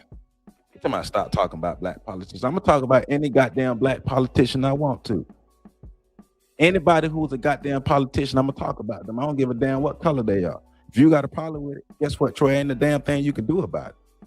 Anybody who want my vote, I'm gonna talk about. You better dance for my vote. And any sensible person, if you want any of our votes, if you sensible, you better make them dance for your vote. If you want my vote, you better do something right. You better do something for me. I'm not a sucker. I'm not a fool. I'm not living on my knees. I'm gonna talk about any goddamn politician I want to talk about. And there's nothing you can do about it. If you don't like it, start your own YouTube channel. But I appreciate you hate watching me and dropping all the comments and helping my algorithm. Because I know you really love it over here because you be learning. You just don't want to admit it. You love it over here. Yeah. But let's get back to this trial. We just got to get our mind right, get our heads out the cloud, man. Phone camera? Yeah, as I mentioned earlier, the primary office that would be responsible for prosecuting public corruption, which is what it's... At once, we have not done a hearing on it. There's been no letters or inquiries, as far as I understand, this year at my time in Congress. So this is quite problematic. It includes celebrities like Brett Favre, we all know about. And so it's very problematic to me that we are not actually doing this.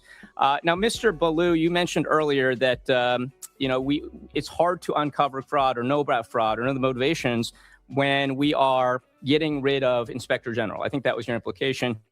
And I just want to lean into that just a little bit, because I think what the Republicans have done in your state actually makes a lot of sense to me. Receiving tips from the public, investigating those tips, and then trying to provide transparency around your findings. And yet that is, Mr. Ballou, that is what Inspectors General do, right? That's precisely their job. And would it surprise you to know that this committee, which is tasked with overseeing the federal government, has done zero hearings since Donald Trump fired all the Inspector Generals at the beginning of his term?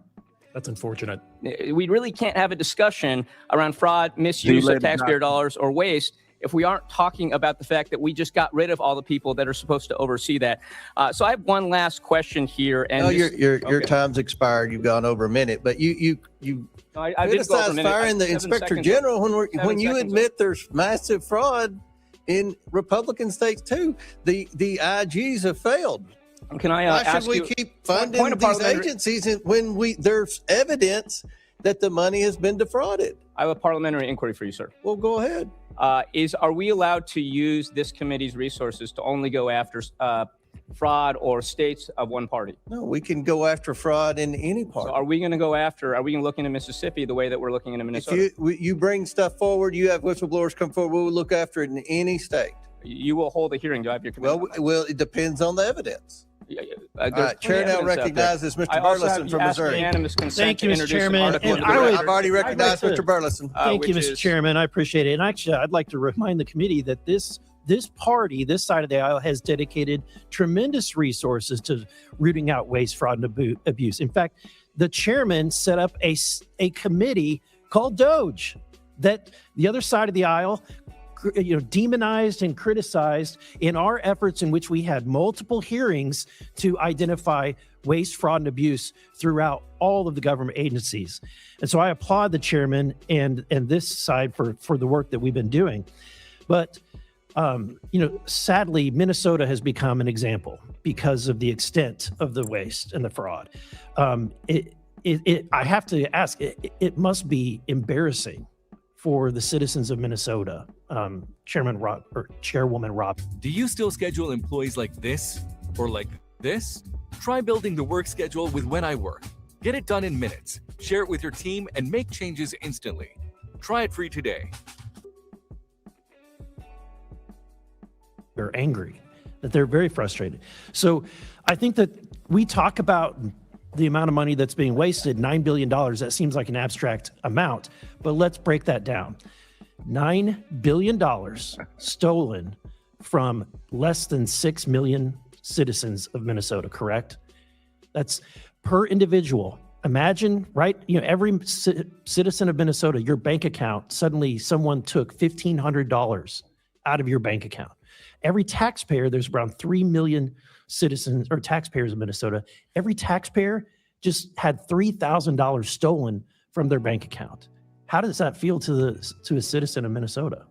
Minnesotans are so frustrated because not only have we had that money stolen from us, but we had an $18 billion surplus that Tim Walz spent and then raised our taxes $11 billion and left us with a $6 billion deficit. So we've had the fiscal mismanagement on top of the fraud, and Minnesotans are completely fed up. In Missouri, there's also an opportunity cost to all that money. So in Missouri, we just greenlit a project to add more lanes to I-70, which runs from one end of the state to the other. And it was less than $3 billion. You could imagine people in Minnesota could enjoy adding additional lanes on interstates, on 3 of your interstates, I-35, I-90, 94, I-90. Don't you think the people of Minnesota would love to have wider lane or more lanes added to their highway infrastructure? They absolutely would. But even if we stayed in the social service realm, there was $104 million in 1 year that was fraudulent in the Housing Stabilization Service. If we could have taken that $104 million and put it into supportive housing, we would have done a lot to solve the homelessness problem. So every time these dollars are fraudulently stolen, it is a huge opportunity cost for Minnesota. Man, we know damn well they wasn't going to do anything to solve no homelessness. Now, stop lying, Robbins. Damn well that money wasn't finna be used for that. But once again, I'm not mad at a group of people that come over and put themselves in positions to win. I'd be mad at us for being mad at people who put themselves in positions to win. But then we also align ourselves with people who don't have our best interest for us to win. And then we be mad that the people that we aligned ourselves to, even though historically they don't have the track record of making sure that they can help us win, we align ourselves with that. I mean, groups of people are going to come here and look out for themselves. Black Americans have to understand that this is a team sport. This is how groups operate. I understand our mindset. We think, skin is kin. That ain't how it go. But groups of people look out for themselves. So Black Americans, what do we do to put ourselves in positions to win? Can't be mad at the Somalians. You can't be. Why wouldn't the Somalians put themselves in positions to win? Why wouldn't they? So what have we learned? What are we learning? Because as more and more information come out, we know a lot more people gonna get put in the spotlight. There's a lot more people behind this and stuff. I want to see who are the white folk that are really tied up into this. But we have to make sure that we're not getting caught up in the fluff. And you shouldn't have anger towards the Somalians. They haven't done anything to us. They haven't done anything to us. The Somalians themselves haven't done anything to us that I know of. Right? But they came and got theirs. Somebody said earlier, they came as an intact group with direction, with a plan, with things that they want to do for themselves.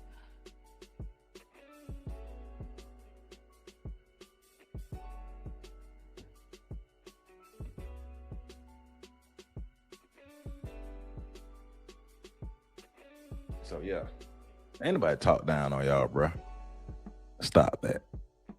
Stop that. Ain't nobody talk down on nobody. I said what I said from the beginning. From the beginning, I said, I'm going to be reading information that was out in the public. So, yeah.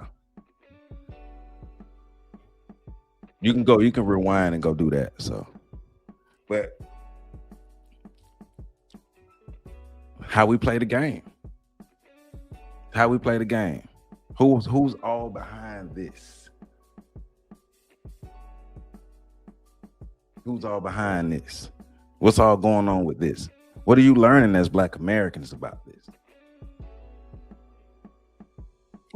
How do we see the game is being played? Are we really realizing how we playing the game wrong? We stay playing the game wrong. The people who we depend on, people who we give our votes to, they're showing you they don't rock with us at an 80% clip.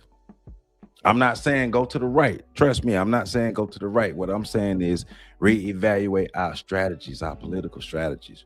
Reevaluate how we operate as a group of people. Reevaluate what our objectives is, our goals. Do we even have those in place? But we want to pay attention to what's going on around us and everything so we can see how we apply it. Oh, man, I know Troy and them boys ain't talking about nothing. I know they ain't talking about nothing. I know these folk ain't talking about nothing. I know people hear what they want to hear. People read what they want to read. People say what they want to say. Grown men. You're right, we have no allies. We have no allies, but we don't have a sound strategy either. And that's one of our problems is no allies, but no sound strategy. But we like to align ourselves with people who don't care about us. So, but let's keep going. Absolutely. And you've been sounding the alarm for quite some time. Why is it taken until 20? There's evidence we should look into, and I have something for us to look into. This is not a hype. RBG Tech, probably the same reason why a lot of Black folk who come to this country or even around the world don't make the same play. Probably the reason. Yeah. I mean, I'm not here to deny we be messing up. But I wouldn't encourage foundational Black Americans to scam, to commit fraud. I won't do that. But yeah, we got to find a better. Like I've been saying, I've been saying the whole thing. We got to find a better way to play the game. We're playing the game wrong. We play the game wrong. That's why we don't get tangible outcomes. Hypothetical. This happened in my state of Florida. Governor Ron DeSantis, Casey DeSantis, and the Hope Florida Foundation have been to suddenly get $10 million boost. Without objections ordered. Chair Comer, will you commit to working with me to schedule a hearing on this? Get the stuff to me, and we'll definitely look at it. $10 million. We're talking about $9 billion today. does the but yeah, $10 get that to me. Yeah, I'll get it to you. Definitely a lower amount of money, but $10 million of Medicaid money going to being funneled from taxpayer Floridians to political action committees is fraud and is criminal. And this is a bipartisan investigation looked at by both Democrats and Republicans, and I definitely expect this committee to do the same thing. And I have one more thing I want to talk about that Representative Ansari brought up. President Trump reposted conspiracy theories on his Truth Social account about the murder of Minnesota state legislators Mark and Melissa Hortman that suggests that Minnesota Governor Tim Walz had the Hortmans assassinated. Governor Walz says this behavior will get more innocent people killed, and the Hortman children have come out on the president and said and called on the president to take the statements down. I think it is very important that we are very clear that we condemn this type of behavior. So I just want to go down the line and hear if you agree with the Hortman children that we should condemn, and we ask the president to imagine being able to build an app with your name on it just by thinking about it. Meet Base 44, a complete AI creation platform. Describe what you want and watch it take shape. Come on. You can plan, customize. This was a deep scar in the state of Minnesota, and all of us personally. I served with Melissa Hortman my entire 13 years, and it is just unbelievably beyond the pale. Do you agree that we should call on the president to take down the post? That's it. I said what I said. I think that it's beyond the pale that anybody talk Okay, you about can't anyone come to call on the murdering, president, take down the post. So it's okay. anybody We'll move on. assassinating Representative Melissa Hudson, Portman we'll move on. except Thank you, for ma'am. Lance Thank you, ma'am. We'll move on. You can't call on the president, take down this post. We'll move on to Representative Hudson. It's just a yes or no. I cannot deceive the committee by giving it a binary. I have spoken to this many times. I have renounced the content of these ridiculous conspiracy theories, and I've called them ridiculous on multiple That's occasions. great. Do you think it's appropriate for the president of the United States? I to am repost not it? going to engage in the silly condemnation game. No. This is not. No. In a This is context, not silly. This is the what president. did you have to say about the My time. assassination I'll of Charlie reclaim my Kirk? time. I'll What reclaim did you my have to say time. about Jay I'll Jones, reclaim who's my the time. chief I'll law reclaim my enforcement time. officer I'll reclaim in the my state time. of Virginia, I'll reclaim my time. fantasizing I'll about reclaim my shooting time. Republicans I will and reclaim watching my kids time. die The gentleman in their will mother's stop arms. talking I'm not on playing my this game. time. Order. The gentleman will stop talking on my time. Order. We'll give you a few seconds to close, Mr. Frost. I have to comment on this because this is not silly. It is not silly to expect good behavior from the people at the highest levels of our government. Do you expect from including, Jay Jones? No, not your time. Do you expect from Jay Jones? Not your time, including the President of the United States. I yield back. Gentleman yields back. Chair recognizes Mr. Timmons from South Carolina. Is that right? Yeah, Mr. Timmons. Mr. Chairman, we're only 1 week into 2026, and the Democrats are having a tough year. Here we are. This should not be a partisan issue. We've uncovered $9 billion in fraud. It doesn't matter if it's a red state or a blue state. That's $9 billion. And you got to remember, the purpose of these social safety nets is to help people that need help. And when we have that amount of fraud, it undermines the purpose of the social safety nets. The people that want and need the benefits that they are deserving because they're American citizens, they're unable to get them because people are stealing money. And it's even somewhat comical because just a few days ago, when the Trump administration executed the most incredible, they technically executed a warrant on Maduro, a narco-terrorist, they were able to not have a single casualty from our military. They limited collateral damage, and they executed what is truly just a perfect tactical military operation. And the Democrats have gone ballistic over it. Gone ballistic. This man has had warrants out for his arrest for 5 years. He's had a $25 million bounty, which was increased to a $50 million bounty. This is not a partisan issue. He has killed hundreds of thousands of Americans over the last few decades because he's sent drugs here for Americans to use and they've died from it. This is not a partisan issue. Venezuela was a huge step in the right direction. Peace through strength works. We got to get together and we got to work on the issues that the American people want us to work on. And seeking out waste, fraud, and abuse, seeking out $9 billion in theft of social safety net money is something that should not be partisan. And the fact that my colleagues across the aisle are going ballistic over these ridiculous ancillary issues and trying to cast shade over what should not be a partisan issue is just ridiculous. So get it together. We need to do the job that the American people sent us here to do. I want to actually point something out. So Representative Robbins, my understanding is that around $250 million in fraud was found in the 4 years of the Biden administration. There were a number of indictments, dozens of indictments. Is that number about right? Yes, I think now they're up to about 310 million for the Feeding Our Future. All right, thank you. So in the last year, we're at 9 billion. Is that the number you got? Yes, the U.S. Attorney has estimated that the total fraud in the Medicaid portion, which has nothing to do with Feeding Our Future, so it's on top of that 310 million, is half of it is fraud. Thank you. Mr. Blue, you see where I'm going with this? So you're saying that we have had, we've decimated the budget of the IGs, which, by the way, weren't doing their jobs because we've uncovered, 8.6 billion more dollars in fraud with less resources. So how do you explain your testimony earlier that we've decimated the entities that are designed to investigate fraud when we've uncovered exponentially more fraud with less resources? How do you explain that? You know, what we've been talking about today is not just regular fraud, public corruption. So this is the thing, we are not having a hearing on public corruption. We are having a hearing on $9 billion in fraud associated with Minnesota social safety nets. And so you keep pushing back on that you keep pushing back on this narrative that we should be seeking out waste, fraud, and abuse everywhere by saying that the Trump administration has decimated the entities that are designed to seek out waste, fraud, and abuse. And yet those same entities have uncovered exponentially more fraud. The problem is that they there's haven't. No problem. So once again, as time goes, we will see it all. A lot of this information gonna come out. Everything is going to be real. It's going to be revealed. We're going to see what happens, right? So look at this. This is from a DOJ, or listen to this rather. This is from a DOJ press release. It says a federal jury verdict, and this is titled "The Mastermind Convicted." It says Amy Bach, the founder and executive director of Feeding Our Future, and Salam Saeed were convicted on multiple accounts, including wire fraud, conspiracy to commit fraud, bribery, conspiracy to commit federal programs, bribery. The key facts from this trials, or the key evidence from this trial, is they falsely claimed to have served 91 million meals to children that were never served. The defendants used fake meal counts and attendance lists to obtain nearly 250 million in federal frauds.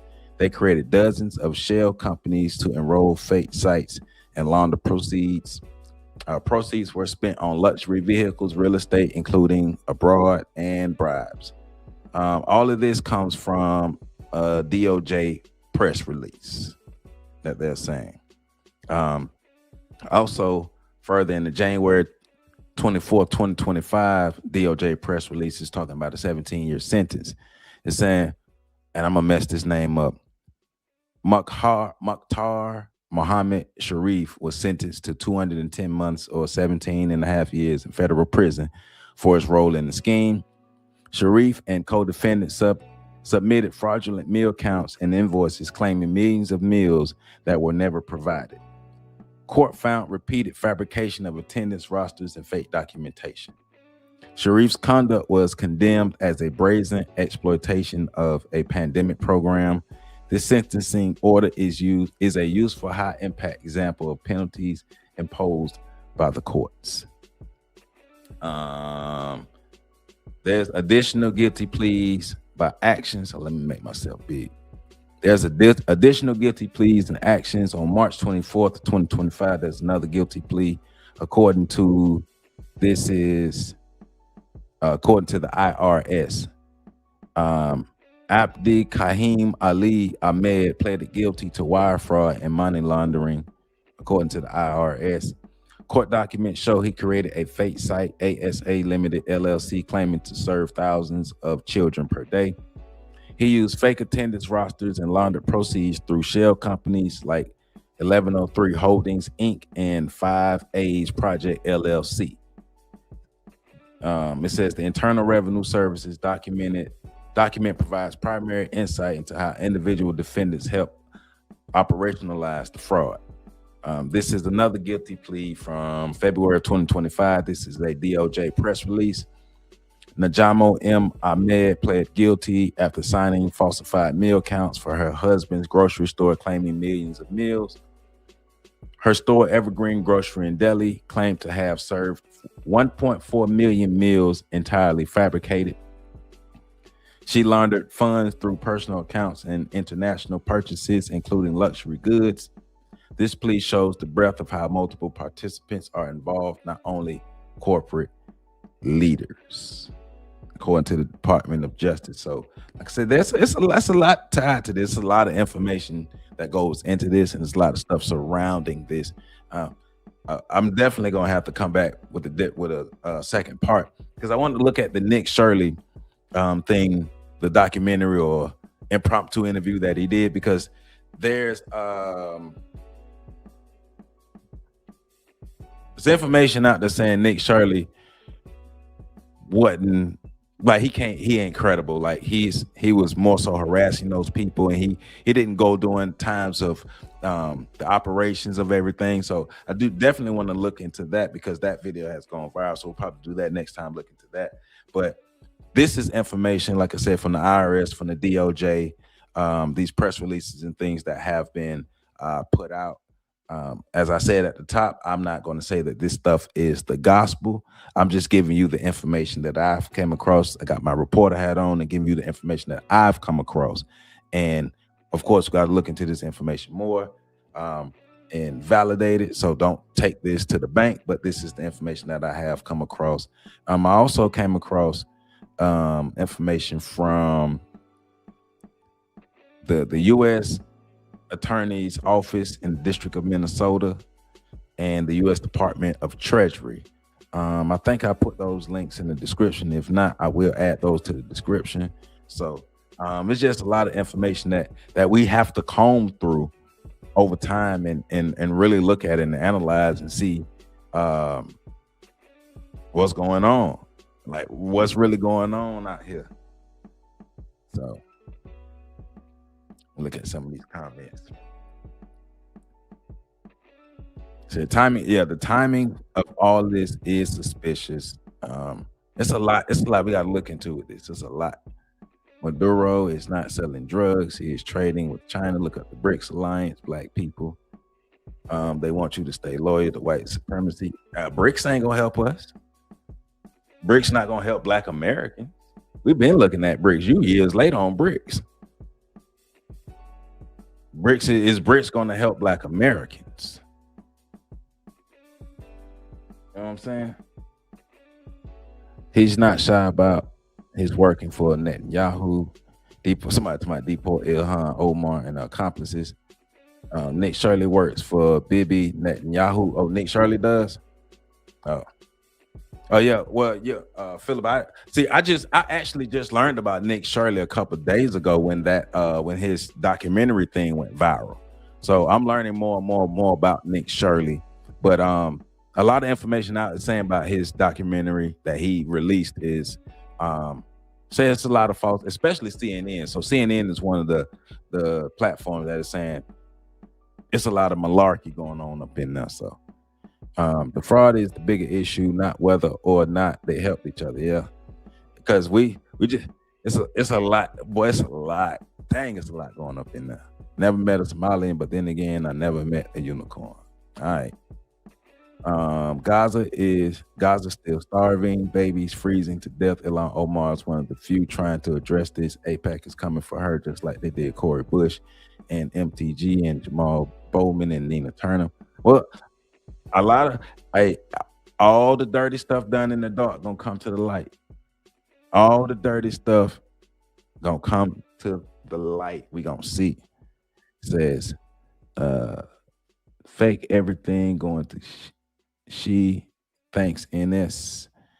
Only bricks I want to see are bricks of reparations cash. I mean, all I'm saying is we know about bricks, but is bricks gonna come help and elevate and empower Black America? You know what I'm talking about? That's all I'm worried about at the end of the day is how are we putting ourselves in position to take care of ourselves, and who are we aligning ourselves with?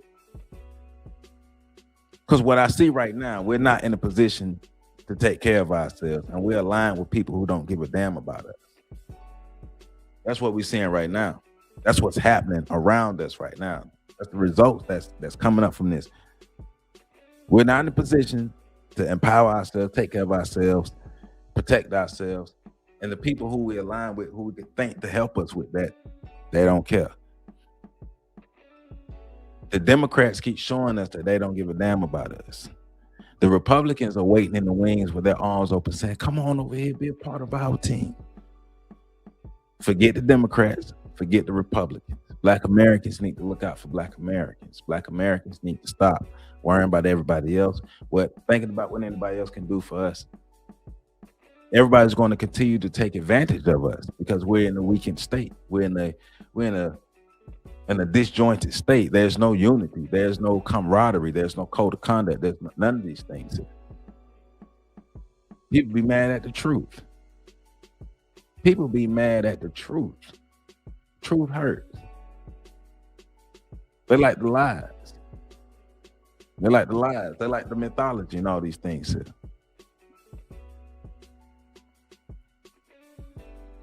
You said we're next right now, FM. They test weapons on people in Gaza, then sell those. Yeah. They do use groups of weak people to test stuff on. How is Black America going to move ourselves forward? What are we going to do? Are we willing to do the work? We keep saying what to do. Are we willing to do the work? Is everybody going to, on a regular basis, do what we got to do to become an empowered group of people. What's going to happen? What does our future look like? Do we even have a future? I was looking at something the other day, and it was saying by 2030, which is 4 years from now, we can stop using the term Black America and just start talking about just groups of Black people in America. How do we get tangible outcomes? Well, we talked about that earlier. How we get tangible outcomes. What are we going to do to work for it? Hard. We know it's hard work. You got to start from the bottom. We got to blow this thing up. We got to be willing to put in the elbow grease, all these things. We're looking at these hearings and things and seeing what's going on around us and seeing what's happening with the Somalians. And Somalians could very well be thrown up under the bus. Somalians could very well be the face of the fraud that's going on, but there's bigger scams and white folk who taking all that money, you know. And now from what I read from the Department of Justice and all these things, they have something, but what's the bigger picture? Who's the biggest benefactor from all of this? We're going to find out. But like I said, so next, not next Saturday, but Tuesday, we're going to continue this on Tuesday. We're going to get into the Nick Shirley video on Tuesday and deal with the Nick Shirley aspect and see if Nick Shirley is adding to the problems as far as, is he lying on is he lying about what's going on at the daycare? And if he's lying about what's going on at the daycare, how that could add to the situation to make the situation worse. But with that being said, I appreciate y'all tuning in. I appreciate everybody for tuning in, all the comments, all the shares. Make sure y'all hit that like button. If you haven't, please hit that like button. Hype this video up. You don't have to agree with me, but just respect me. And if you don't, that's your problem. Right? But we got to have tangible outcomes. Can't live with our heads in the cloud. I'm not here to make you feel good. I'm not here to make you feel good. I don't care about feelings. I care about outcomes. I've been saying that from the beginning. So if you come here and you leave but hurt, good. Good. But take your feelings out of it. Let's use our thought process. Let's use our critical thinking. I keep asking this, what tangible outcomes have we gotten from operating the way that we operate? How have we gotten better as Black America from operating the way we operate? How are we empowered through that? Come on. Let's stop playing around. If whatever education we believe we have is not solving our everyday problems, throw it away and get a new one.